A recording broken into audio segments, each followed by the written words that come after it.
ನಮಸ್ಕಾರ ಸ್ನೇಹಿತರೆ, ಸ್ಪರ್ಧಾ ವಿದ್ಯಾಲಯ ಚಾನೆಲ್ಗೆ ಎಲ್ರಿಗೂ ಪ್ರೀತಿಯ ಸ್ವಾಗತ.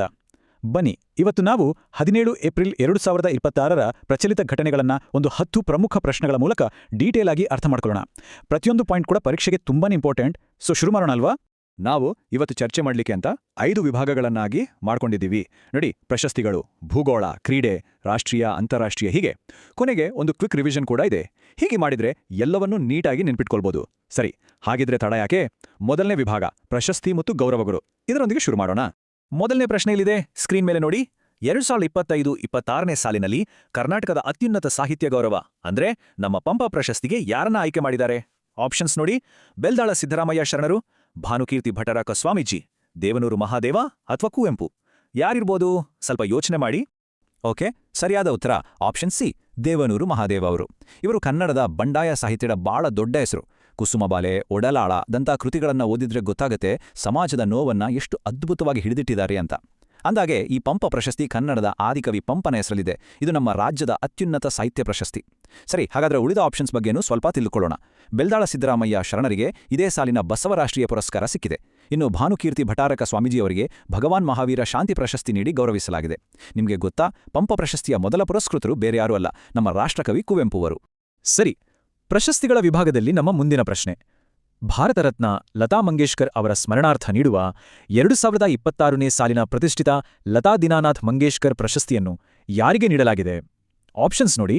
ನರೇಂದ್ರ ಮೋದಿ, ಅಮಿತಾಬ್ ಬಚ್ಚನ್, ಕೈಲಾಶ್ ಸತ್ಯಾರ್ಥಿ ಅಥವಾ ಆಶಾ ಭೋನ್ಸ್ಲೆ. ಇದಕ್ಕೆ ಸರಿಯಾದ ಉತ್ತರ ಆಪ್ಷನ್ ಸಿ, ಕೈಲಾಶ್ ಸತ್ಯಾರ್ಥಿ. ಇವರು ಹೆಸರು ಕೇಳಿದ ತಕ್ಷಣ ನಮಗೆ ನೆನಪಾಗೋದು ಮಕ್ಕಳ ಹಕ್ಕುಗಳಿಗಾಗಿ ಅವರು ಮಾಡ್ತಿರೋ ಹೋರಾಟ. ಇವರ ಬಚ್ಪನ್ ಬಚಾವೋ ಆಂದೋಲನ ಇದೆಯಲ್ವಾ, ಅದು ಲಕ್ಷಾಂತರ ಮಕ್ಕಳನ್ನ ಬಾಲಕಾರ್ಮಿಕ ಪದ್ಧತಿಯ ಕಪಿಮುಷ್ಟಿಯಿಂದ ಪಾರು ಮಾಡಿದೆ. ಇದೇ ಒಂದು ನಿಸ್ವಾರ್ಥ ಸೇವೆಗೋಸ್ಕರನೇ ಇವರಿಗೆ 2014ರಲ್ಲಿ ಮಲಾಲಾ ಯೂಸುಫ್ಜೈ ಜೊತೆ ಜಂಟಿಯಾಗಿ ನೊಬೆಲ್ ಶಾಂತಿ ಪ್ರಶಸ್ತಿ ಕೂಡ ಸಿಕ್ಕಿತ್ತು. ಇದೊಂದು ಬಹಳ ಮುಖ್ಯವಾದ ಪಾಯಿಂಟ್. ಸರಿ, ಪ್ರಶಸ್ತಿಗಳ ಬಗ್ಗೆ ಮಾತನಾಡಿದಾಯಿತು. ಈಗ ಬನ್ನಿ ನಮ್ಮ ಭೂಮಿ, ನಮ್ಮ ಪರಿಸರದ ಕಡೆಗೆ ಹೋಗೋಣ. ನಮ್ಮ ಮುಂದಿನ ವಿಭಾಗ ಭೌಗೋಳಿಕ ಮತ್ತು ಪರಿಸರ.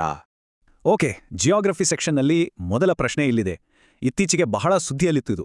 ಮೀಸಲು ಅರಣ್ಯ ಅಂತ ಘೋಷಣೆ ಮಾಡಿದ್ರು. ಅದೇ ಅಲ್ಲೂರು ಬಿ ಅರಣ್ಯ ಪ್ರದೇಶ. ಇದು ನಮ್ಮ ಕರ್ನಾಟಕದ ಯಾವ ಜಿಲ್ಲೆಯಲ್ಲಿದೆ? ಮೈಸೂರ, ಬೆಳಗಾವಿ, ಕಲಬುರಗಿ ಅಥವಾ ದಾವಣಗೆರೆ? ಸರಿಯಾದ ಉತ್ತರ ಆಪ್ಷನ್ ಸಿ, ಕಲಬುರಗಿ. ಇದು ಕಲಬುರಗಿ ಜಿಲ್ಲೆಯ ಚಿತ್ತಾಪುರ ತಾಲೂಕಿನಲ್ಲಿ ಬರುತ್ತೆ. ಸುಮಾರು 2877 ಎಕರೆಯಷ್ಟು ದೊಡ್ಡದಾದ ಈ ಪ್ರದೇಶವನ್ನ ಸರ್ಕಾರ ರಿಸರ್ವ್ ಫಾರೆಸ್ಟ್ ಅಂತ ಡಿಕ್ಲೇರ್ ಮಾಡಿದೆ. ಇದು ಯಾಕಿಷ್ಟು ಮುಖ್ಯ ಅಂದ್ರೆ, ಹೀಗೆ ಮಾಡೋದ್ರಿಂದ ಅಲ್ಲಿರೋ ವನ್ಯಜೀವಿಗಳಿಗೆ ಅಂದ್ರೆ ಪ್ರಾಣಿ ಪಕ್ಷಿಗಳಿಗೆ ಮತ್ತೆ ಅಪರೂಪದ ಗಿಡಮರಗಳಿಗೆ ಒಂದು ರೀತಿ ರಕ್ಷಣೆ ಸಿಕ್ಕ ಹಾಗೆ ಆಗುತ್ತೆ. ಇದು ಪರಿಸರ ಸಮತೋಲನಕ್ಕೆ ತುಂಬಾನೇ ಸಹಾಯ ಮಾಡುತ್ತೆ. ಪರಿಸರಕ್ಕೆ ಸಂಬಂಧಪಟ್ಟ ಹಾಗೆ ಮತ್ತೊಂದು ಇಂಟ್ರೆಸ್ಟಿಂಗ್ ಪ್ರಶ್ನೆ. ಪ್ರಪಂಚದಲ್ಲೇ ಒಂದು ಯುನೀಕ್ ಇಕೋಸಿಸ್ಟಮ್ ಅಂತ ಹೇಳ್ಬೋದು, ಪಿಚಾವರಂ ಮ್ಯಾಂಗ್ರೂವ್ ಫಾರೆಸ್ಟ್. ಇದರ ಬಗ್ಗೆ ಕೊಟ್ಟಿರೋ 4 ಹೇಳಿಕೆಗಳಲ್ಲಿ ಯಾವುದು ಸರಿ ಅಂತ ಕಂಡುಹಿಡಿಬೇಕು. ಇದು ಗಂಗಾ ನದಿ ತೀರದಲ್ಲಿದೆಯಾ, ಅಥವಾ ವೆಲ್ಲಾರ್ ಮತ್ತು ಕೊಲೇರು ನದಿಗಳ ನಡುವೆ ಇದೆಯಾ, ಹಿಮಾಲಯದಲ್ಲಿದೆಯಾ, ಅಥವಾ ಇದೊಂದು ಮರುಭೂಮಿ ಪ್ರದೇಶನ? ಸರಿಯಾದ ಉತ್ತರ ಆಪ್ಷನ್ ಬಿ. ಇದು ತಮಿಳುನಾಡಿನ ಕರಾವಳಿಯಲ್ಲಿ ವೆಳ್ಳಾರ್ ಮತ್ತು ಕೊಲೆರೋನ್ ನದಿಗಳ ನಡುವೆ ಇದೆ. ನೋಡಿ, ಈ ಮ್ಯಾಂಗ್ರೋವ್ ಕಾಡುಗಳಂದ್ರೆ ಸುಮ್ಮನೆ ಮರಗಳಲ್ಲ, ಅವು ಜೀವವೈವಿಧ್ಯತೆಯ ಒಂದು ಖಜಾನೆ ಇದ್ದಾಗೆ. ಅಷ್ಟೇ ಅಲ್ಲ, ಸುನಾಮಿ, ಚಂಡಮಾರುತದಂತಹ ದೊಡ್ಡ ಅನಾಹುತಗಳು ಬಂದಾಗ ಕರಾವಳಿಯನ್ನ ರಕ್ಷಿಸುವ ಒಂದು ನೈಸರ್ಗಿಕ ಗೋಡೆ ಥರ ಕೆಲಸ ಮಾಡತ್ತೆ. ಅದ್ಭುತ ಅಲ್ವಾ? ಸರಿ, ಪರಿಸರದ ಈ ರಕ್ಷಾ ಕವಚದ ಬಗ್ಗೆ ತಿಳಿದುಕೊಂಡ್ವಿ. ಈಗ ಬನ್ನಿ ಸ್ಪೋರ್ಟ್ಸ್ ಅಂಗಳಕ್ಕೆ ಹೋಗೋಣ. ನಮ್ಮ ಮುಂದಿನ ಸೆಕ್ಷನ್ ಕ್ರೀಡಾ ಪ್ರಪಂಚ. ಸ್ಪೋರ್ಟ್ಸ್ ಸೆಕ್ಷನ್ನಲ್ಲಿ ಮೊದಲ ಪ್ರಶ್ನೆ ಫುಟ್ಬಾಲ್ ಫ್ಯಾನ್ಸ್ಗೆ. ಫಿಫಾ ಸೀರೀಸ್ 2026ರಲ್ಲಿ 3ನೇ ಸ್ಥಾನಕ್ಕಾಗಿ ನಡೆದ ಪಂದ್ಯದಲ್ಲಿ ನಮ್ಮ ಭಾರತದ ಮಹಿಳಾ ಫುಟ್ಬಾಲ್ ತಂಡ ಯಾವ ತಂಡವನ್ನ ಸೋಲಿಸಿ ಗೆಲುವು ಸಾಧಿಸಿತು? ಬ್ರೆಜಿಲ್, ಮಾಲವಿ, ಕೆನ್ಯಾ ಅಥವಾ France? And the right answer is option B, ಮಾಲವಿ.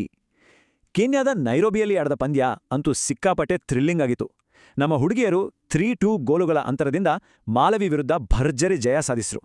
ಭಾರತದ ಪರವಾಗಿ ಗೋಲ್ ಹೊಡೆದಿದ್ದು ಯಾರು ಗೊತ್ತಾ? ಆಸ್ತಮ್ ಓರಾವನ್, ಅವೇಕಾ ಸಿಂಗ್ ಮತ್ತು ಪ್ರಿಯದರ್ಶಿನಿ ಸೆಲ್ಲದುರೈ. ಇದು ನಮ್ಮ ಟೀಮ್ನ ಕಾನ್ಫಿಡೆನ್ಸ್ನ ಸಿಕ್ಕಾಪಟ್ಟೆ ಹೆಚ್ಚಿಸಿರೋ ಒಂದು ಗೆಲುವು. ಈಗ ಚೆಸ್ ಪ್ರಪಂಚಕ್ಕೆ ಬರೋಣ. ಭಾರತಕ್ಕೆ ಹೆಮ್ಮೆ ತಂದಿರುವ ಗ್ರ್ಯಾಂಡ್ ಮಾಸ್ಟರ್ ಆರ್ ವೈಶಾಲಿ. ಇವರು 2026ರ ಫಿಡೆ ಮಹಿಳಾ ಕ್ಯಾಂಡಿಡೇಟ್ಸ್ ಟೂರ್ನಮೆಂಟ್ ಗೆದ್ದು ಇತಿಹಾಸವನ್ನೇ ಸೃಷ್ಟಿಸಿದ್ದಾರೆ. ಈ ಐತಿಹಾಸಿಕ ಗೆಲುವು ದಾಖಲಾಗಿದ್ದು ಎಲ್ಲಿ? ಭಾರತದಲ್ಲ, ಅಮೆರಿಕಾದಲ್ಲ, ಸೈಪ್ರಸ್ನಲ್ಲ ಅಥವಾ ಫ್ರಾನ್ಸ್ನಲ್ಲ? ಸರಿಯಾದ ಉತ್ತರ ಆಪ್ಷನ್ ಸಿ, ಸೈಪ್ರಸ್. ಸೈಪ್ರಸ್ನಲ್ಲಿ ನಡೆದ ಈ ಟೂರ್ನಮೆಂಟ್ನಲ್ಲಿ ವೈಶಾಲಿ ಅವರು 14 ಸುತ್ತುಗಳಲ್ಲಿ 8.5 ಪಾಯಿಂಟ್ಸ್ ಗಳಿಸಿ ಚಾಂಪಿಯನ್ ಆಗಿ ಹೊರಹೊಮ್ಮಿದ್ರು. ಈ ಸಾಧನೆಯ ಮೂಲಕ ಅವರು ನಮ್ಮ ಲೆಜೆಂಡ್ಸ್ ವಿಶ್ವನಾಥನ್ ಆನಂದ್, ಕೊನೇರು ಹಂಪಿ ಅಷ್ಟೇ ಅಲ್ಲ, ತಮ್ಮ ಸಹೋದರ ಆರ್ ಪ್ರಜ್ಞಾನಂದ ಅವರಂತಹ ದಿಗ್ಗಜರ ಸಾಲಿಗೆ ಸೇರಿದ್ದಾರೆ. ಇದು ನಿಜಕ್ಕೂ ಹೆಮ್ಮೆಯ ವಿಷಯ. ಓಕೆ, ಸ್ಪೋರ್ಟ್ಸ್ ಮುಗಿತು. ಈಗ ನಮ್ಮ ಅತಿದೊಡ್ಡ ಮತ್ತು ಪ್ರಮುಖ ವಿಭಾಗ ರಾಷ್ಟ್ರೀಯ ಮತ್ತು ಅಂತಾರಾಷ್ಟ್ರೀಯ ವಿದ್ಯಮಾನಗಳ ಕಡೆ ಗಮನ ಹರಿಸೋಣ. ಇದು ಅಂತಾರಾಷ್ಟ್ರೀಯ ಮಟ್ಟದಲ್ಲಿ ಭಾರತದ ಗೌರವವನ್ನು ಹೆಚ್ಚಿಸಿದ ಒಂದು ವಿಷಯದ ಬಗ್ಗೆ ಇರೋ ಪ್ರಶ್ನೆ. ಅಮೆರಿಕದ ಸಿಯಾಟಲ್ ನಗರದಲ್ಲಿ ಸ್ವಾಮಿ ವಿವೇಕಾನಂದರ ಪ್ರತಿಮೆಯನ್ನ ಸ್ಥಾಪನೆ ಮಾಡಿದ್ದಾರೆ. ಇದರ ಬಗ್ಗೆ ಕೊಟ್ಟಿರೋ 4 ಸ್ಟೇಟ್ಮೆಂಟ್ಸ್ನಲ್ಲಿ ಯಾವುದು ಸರಿ? ಸರಿಯಾದ ಉತ್ತರ ಆಪ್ಷನ್ ಎ. ಇದರ ವಿಶೇಷತೆ ಏನ್ ಗೊತ್ತಾ? ಅಮೆರಿಕಾದ ಒಂದು ಸಿಟಿ ಅಡ್ಮಿನಿಸ್ಟ್ರೇಷನ್ ಅಂದ್ರೆ ನಗರ ಆಡಳಿತ ಅಧಿಕೃತವಾಗಿ ಸ್ಥಾಪನೆ ಮಾಡಿರೋ ಮೊದಲ ಲೈಫ್ ಸೈಜ್ ಅಂದ್ರೆ ಜೀವನ ಗಾತ್ರಳ ವಿವೇಕಾನಂದರ ಪ್ರತಿಮೆ ಇದು. ಶಿಲ್ಪಿ ನರೇಶ್ ಕುಮಾರ್ ಕುಮಾವತ್ ಅವರು ಈ ಕಂಚಿನ ಪ್ರತಿಮೆಯನ್ನ ತುಂಬಾ ಸುಂದರವಾಗಿ ಕೆತ್ತಿದ್ದಾರೆ. ಇದು ಕೇವಲ ಒಂದು ಸ್ಟ್ಯಾಚ್ಯೂ ಅಲ್ಲ, ಬದಲಿಗೆ ಭಾರತ ಅಮೆರಿಕ ನಡುವಿನ ಸಾಂಸ್ಕೃತಿಕ ಸಂಬಂಧಗಳು ಎಷ್ಟು ಗಟ್ಟಿಯಾಗ್ತಿವೆ ಅನ್ನೋದಕ್ಕೆ ಇದೊಂದು ಸಂಕೇತ. ಈಗ ಭಾರತದ ರಾಜಕೀಯ ಮತ್ತು ಆಡಳಿತಾತ್ಮಕ ವ್ಯವಸ್ಥೆಗೆ ಸಂಬಂಧಪಟ್ಟ ಒಂದು ಬಹಳ ಮುಖ್ಯವಾದ ಕಾನ್ಸೆಪ್ಟ್ ಬಗ್ಗೆ ಪ್ರಶ್ನೆ. ಡಿಲಿಮಿಟೇಷನ್ ಕಮಿಷನ್ ಅಂದ್ರೆ ಕ್ಷೇತ್ರ ಪುನರ್ವಿಂಗಡನಾ ಆಯೋಗ. ಇದರ ಬಗ್ಗೆ ಯಾವ ಹೇಳಿಕೆ ಸರಿಯಾಗಿದೆ ಅಂತ ಹೇಳಬೇಕು? ಉತ್ತರವನ್ನ ನೋಡೋಕೆ ಮುಂಚೆ ಈ ಡಿಲಿಮಿಟೇಷನ್ ಕಮಿಷನ್ ಅಂದ್ರೆ ಏನು ಅಂತ ಸಿಂಪಲ್ ಆಗಿ ಅರ್ಥ ಮಾಡ್ಕೊಂಡ್ಬಿಡೋಣ. ನೋಡಿ, ಇದನ್ನ ಕೇಂದ್ರ ಸರ್ಕಾರ ರಚನೆ ಮಾಡುತ್ತೆ. ಇದೊಂದು ಇಂಡಿಪೆಂಡೆಂಟ್ ಅಂದ್ರೆ ಸ್ವತಂತ್ರವಾದ ಆಯೋಗ. ಇದರ ಮುಖ್ಯ ಕೆಲಸ ಏನು ಅಂದ್ರೆ ಪ್ರತಿ ಜನಗಣತಿ ಆದ್ಮೇಲೆ ಜನಸಂಖ್ಯೆ ಬದಲಾಗಿರುತ್ತಲ್ವಾ, ಅದಕ್ಕೆ ತಕ್ಕ ಹಾಗೆ ಲೋಕಸಭೆ ಮತ್ತು ವಿಧಾನಸಭಾ ಕ್ಷೇತ್ರಗಳ ಬೌಂಡ್ರಿಗಳನ್ನ ರೀಡ್ರಾ ಮಾಡೋದು, ಅಂದ್ರೆ ಗಡಿಗಳನ್ನ ಮರುನಿರ್ಧರಿಸೋದು. ಹಾಗಾದ್ರೆ ಈ ವಿವರಣೆಯ ಆಧಾರದ ಮೇಲೆ ಸರಿಯಾದ ಉತ್ತರ ಯಾವುದು? ಖಂಡಿತ ಆಪ್ಷನ್ ಸಿ. ಇದು ಲೋಕಸಭೆ ಮತ್ತು ವಿಧಾನಸಭಾ ಕ್ಷೇತ್ರಗಳ ಗಡಿಗಳನ್ನ ಮರುನಿರ್ಧರಿಸುತ್ತೆ. ಸಾಮಾನ್ಯವಾಗಿ ಸುಪ್ರೀಂ ಕೋರ್ಟ್ನ ನಿವೃತ್ತ ನ್ಯಾಯಾಧೀಶರು ಇದರ ಚೇರ್ಮನ್ ಆಗಿರ್ತಾರೆ. ಆದರೆ ಇಲ್ಲೊಂದು ಬಹಳ ಇಂಟ್ರೆಸ್ಟಿಂಗ್ ಮತ್ತು ಪವರ್ಫುಲ್ ಪಾಯಿಂಟ್ ಇದೆ. ಅದೇನಂದ್ರೆ ಈ ಆಯೋಗ ತೆಗೆದುಕೊಳ್ಳೋ ನಿರ್ಧಾರಗಳೇ ಫೈನಲ್. ಅದನ್ನ ದೇಶದ ಯಾವುದೇ ಕೋರ್ಟ್ನಲ್ಲೂ ಚಾಲೆಂಜ್ ಮಾಡೋ ಹಾಗಿಲ್ಲ. ಇದರಿಂದ ಈ ಆಯೋಗಕ್ಕೆ ಎಷ್ಟು ಅಧಿಕಾರ ಇದೆ ಅಂತ ನಮ್ಗೆ ಗೊತ್ತಾಗುತ್ತೆ. ಈಗ ನಮ್ಮ ನೌಕಾಪಡೆಯ ಬಗ್ಗೆ ಒಂದು ಪ್ರಶ್ನೆ. ಭಾರತೀಯ ನೌಕಾಪಡೆಯ ತರಬೇತಿ ಹಡಗು INS ಸುದರ್ಶಿನಿ ಇತ್ತೀಚೆಗೆ ಒಂದು ಪ್ರಸಿದ್ಧ ಬಂದರಿಗೆ ಭೇಟಿ ನೀಡಿತು. ಅದು ಯಾವ ದೇಶದ ಕ್ಯಾಸಬ್ಲಾಂಕಾ ಬಂದರು? ಫ್ರಾನ್ಸಾ, ಸ್ಪೇನಾ, ಮೊರಾಕೋನಾ ಅಥವಾ ಇಟಲಿನಾ? ಸರಿಯಾದ ಉತ್ತರ ಆಪ್ಷನ್ ಸಿ, ಮೊರಾಕೋ. ಲೋಕಾಯನ್ 26 ಅಂತ ಒಂದು ದೀರ್ಘ ಸಮುದ್ರಯಾನ ನಡೀತಿದೆ. ಅದರ ಭಾಗವಾಗಿ ಈ ವಿಸಿಟ್ ಆಗಿದೆ. ಇದು ಸುಮ್ಮನೆ ಒಂದು ಫ್ರೆಂಡ್ಲಿ ವಿಸಿಟ್ ಅಷ್ಟೇ ಅಲ್ಲ, ಭಾರತದ ಮಹಾಸಾಗರ ಅಂತ ಒಂದು ವಿಷನ್ ಇದೆ. ಅಂದ್ರೆ maritime and security growth for all in the region. ಈ ದೃಷ್ಟಿಕೋನಕ್ಕೆ ತಕ್ಕ ಹಾಗೆ ಹಿಂದೂ ಮಹಾಸಾಗರ ವಲಯದಲ್ಲಿ ಬೇರೆ ದೇಶಗಳ ಜೊತೆ ಸಹಕಾರವನ್ನು ಬಲಪಡಿಸೋದೇ ಇದರ ಮುಖ್ಯ ಉದ್ದೇಶ. ಈ ವಿಭಾಗದ ಕೊನೆಯ ಪ್ರಶ್ನೆ. ಇತ್ತೀಚೆಗೆ ನ್ಯೂಸ್ನಲ್ಲಿದ್ದ ಸೂರ್ಯದೇವ ಭೂಮಿ ಚಾಲೆಂಜ್ 2.0 ಬಗ್ಗೆ ಕೊಟ್ಟಿರೋ ಹೇಳಿಕೆಗಳಲ್ಲಿ ಯಾವುದು ಸರಿ? ಇದಕ್ಕೆ ಸರಿಯಾದ ಉತ್ತರ ಆಪ್ಷನ್ ಸಿ. ಇದು ನಮ್ಮ ಭಾರತೀಯ ಸೇನೆ, ಇಂಡಿಯನ್ ಆರ್ಮಿ, ಉತ್ತರಾಖಂಡದ ಗರ್ವಾಲ್ ಹಿಮಾಲಯದಲ್ಲಿ ಆಯೋಜನೆ ಮಾಡಿರೋ ಒಂದು ಚಾಲೆಂಜಿಂಗ್ ಟ್ರೆಕ್. ಸುಮಾರು 113 ಕಿಲೋಮೀಟರ್ನಷ್ಟು ದೂರ. ಈ ಯಾತ್ರೆಯ ರೂಟ್ ಕೂಡ ತುಂಬಾನೇ ವಿಶೇಷ. ಪಂಚಕೇದಾರಗಳಲ್ಲಿ ಬರೋ ಕಲ್ಪೇಶ್ವರ, ರುದ್ರನಾಥ್ ಮತ್ತು ತುಂಗನಾಥ ದೇವಾಲಯಗಳ ಮಾರ್ಗವಾಗಿ ಇದು ಸಾಗುತ್ತೆ. ಸೊ ಇದು ಬರೀ ಸಾಹಸ ಯಾತ್ರೆ ಅಲ್ಲ, ಜೊತೆಗೆ ಸೈನಿಕರ ಫಿಸಿಕಲ್ ಫಿಟ್ನೆಸ್, ಎಂಡ್ಯೂರೆನ್ಸ್ ಮತ್ತು ಟೀಮ್ ಸ್ಪಿರಿಟ್ ಅನ್ನು ಪರೀಕ್ಷೆ ಮಾಡೋ ಒಂದು ಗುರಿಯನ್ನೂ ಹೊಂದಿದೆ. ಸರಿ, ಈಗ ನಾವು ಕೊನೆ ವಿಭಾಗಕ್ಕೆ ಬಂದಿದ್ದೀವಿ. ಅದೇ ತ್ವರಿತ ಪುನರಾವರ್ತನೆ. ಇಲ್ಲಿ ಕೆಲವು ಇಂಪಾರ್ಟೆಂಟ್ ಹೆಡ್ಲೈನ್ಸ್ಗಳನ್ನ ಫಟಾಫಟ್ ಅಂತ ನೋಡ್ಬಿಡೋಣ. ರೆಡಿ ಅಲ್ವಾ? ಓಕೆ. 2025ರ ಜ್ಞಾನಪೀಠ ಪ್ರಶಸ್ತಿ ತಮಿಳು ಕವಿ ವೈರಮುತ್ತು ಅವರಿಗೆ. ರಾಷ್ಟ್ರೀಯ ಲಸಿಕಾ ದಿನ ಯಾವಾಗ?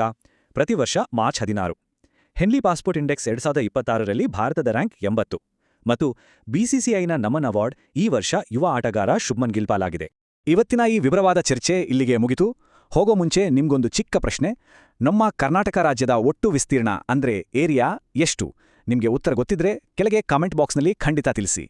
ಇವತ್ತಿನ ಮಾಹಿತಿ ನಿಮ್ಗೆ ಇಷ್ಟ ಆಗಿದ್ರೆ, ಉಪಯೋಗಕ್ಕೆ ಬಂತು ಅನ್ಸಿದ್ರೆ ದಯವಿಟ್ಟು ಲೈಕ್ ಮಾಡಿ, ನಿಮ್ಮ ಸ್ನೇಹಿತರ ಜೊತೆ ಶೇರ್ ಮಾಡಿ ಮತ್ತು ಮುಂದಿನ ವಿಶ್ಲೇಷಣೆಗಳಿಗಾಗಿ ನಮ್ಮ ಚಾನೆಲ್ಗೆ ಸಬ್ಸ್ಕ್ರೈಬ್ ಮಾಡೋದನ್ನ ಮರಿಬೇಡಿ. ಮುಂದಿನ ಸಂಚಿಕೆಯಲ್ಲಿ ಮತ್ತೊಂದು ಇಂಟ್ರೆಸ್ಟಿಂಗ್ ಟಾಪಿಕ್ ಜೊತೆ ಮತ್ತೆ ಸಿಗೋಣ. ಎಲ್ರಿಗೂ ಧನ್ಯವಾದಗಳು.